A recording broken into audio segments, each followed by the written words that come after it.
Time next for business news with Kate Moody. Good evening, Kate. Hi, Delano. Kate, oil markets still reacting to that news of those attacks on the Saudi oil facilities over the weekend. Absolutely. We saw oil prices surge as much as 20% earlier on Monday, scaling back to about 15% by the close.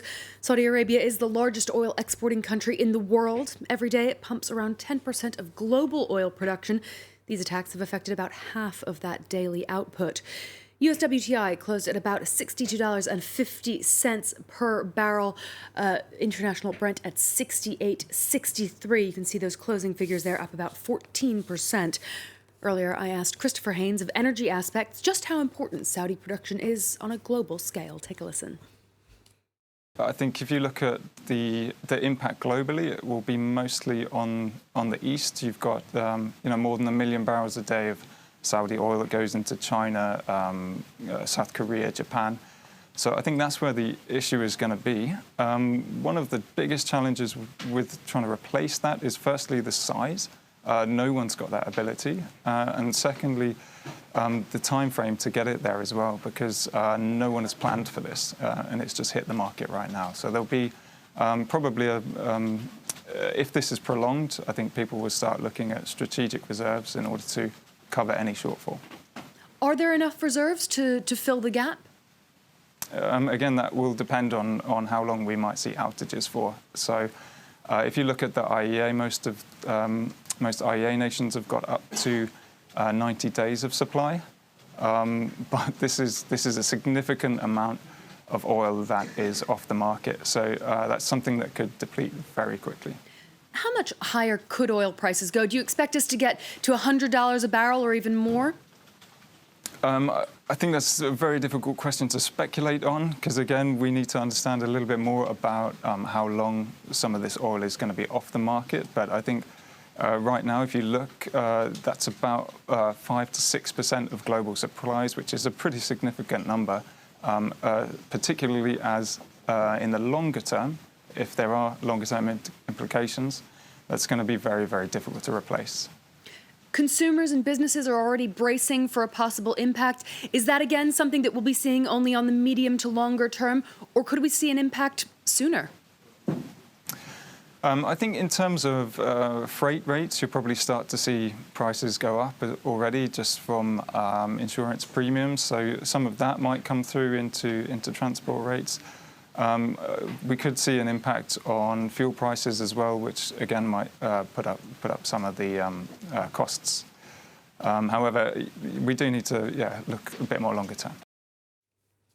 Let's check in on the rest of the day's trading action. Investors, of course, worried about the possible impact on the global economy of this weekend's events.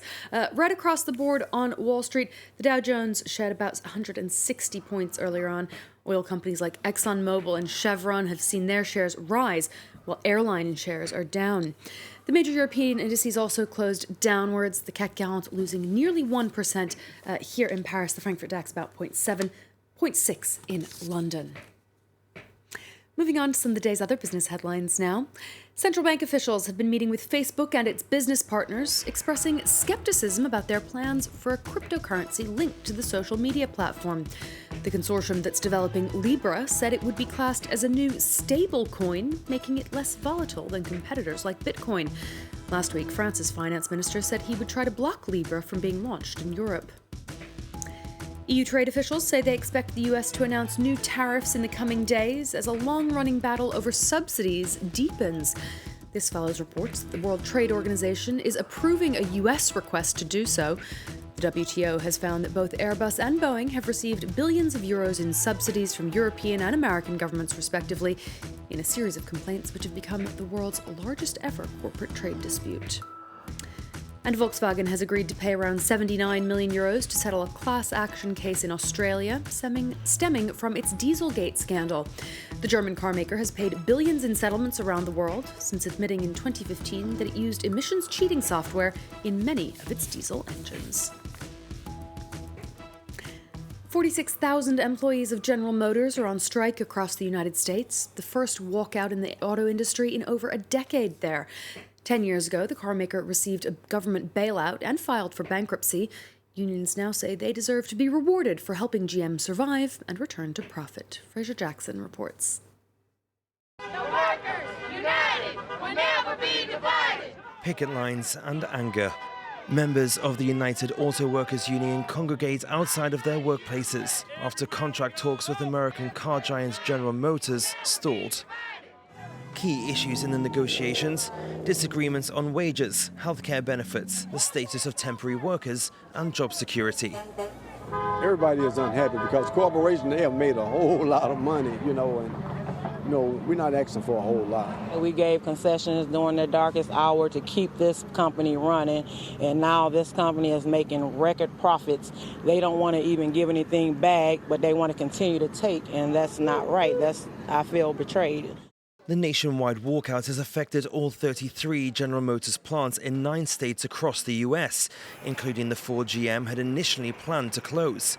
Following backlash, they reversed their position and offered $7 billion in investments to protect 5,400 union jobs. For the union, though, this promise didn't go far enough. This is our last resort. It represents great sacrifice and great courage on the part of our members and all of us. Since its government-backed bailout in 2008, GM has performed well. Last year alone, the manufacturer posted a profit of around $8 billion. Workers are hoping that ongoing discussions will give them a larger slice of the earnings. This strike is the largest that GM has seen in over a decade. So far, there's no word as to how long it could last. Purdue Pharma is facing a backlash over its decision to file for bankruptcy. The pharmaceutical giant is trying to protect itself from the legal and financial fallout of thousands of court cases linked to America's opioid crisis. Purdue is accused of aggressively marketing the painkiller OxyContin while downplaying the risks of addiction. Under the filing, the billionaire Sackler family would give up control of the company, and it would contribute some of the money saved to groups that are tackling drug abuse and addiction. But critics say they want both the Sacklers and their company to take more responsibility and apologize for their role in the epidemic, which has killed 400,000 people over 2 decades. Lawyers from the state of Massachusetts are among those saying they will refuse a settlement and that they'll lobby against the bankruptcy filing. This settlement is only going to be made possible through the future and continued sales of OxyContin, the sale specifically of their foreign corporation. I reject that.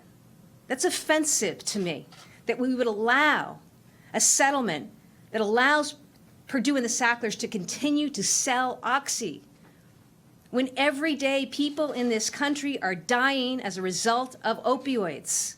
All right, so this is only the first step in what could prove to be a very, very long process as Purdue tries to distance itself from these ongoing cases. We have seen other major drug makers make settlements in some states, some of these major cases that have been going on. This one drawing particular attention, partly because of the high-profile family and the name of OxyContin, which has become so prevalent across the United States, Delano. Indeed, and 400,000 deaths over the past 2 decades is enormous. Absolutely. And critics really saying that Purdue is just trying to say, oh, we'll just throw some money at it and remove ourselves from this situation. Those statements from the Massachusetts Attorney General and others that we've been hearing this Monday showing that critics of this are not going to go down without a fight. Indeed, they'll have to face some music sometime. Thank you very much for that, Kate. Kate Moody there with a look at the day's business news. We're going to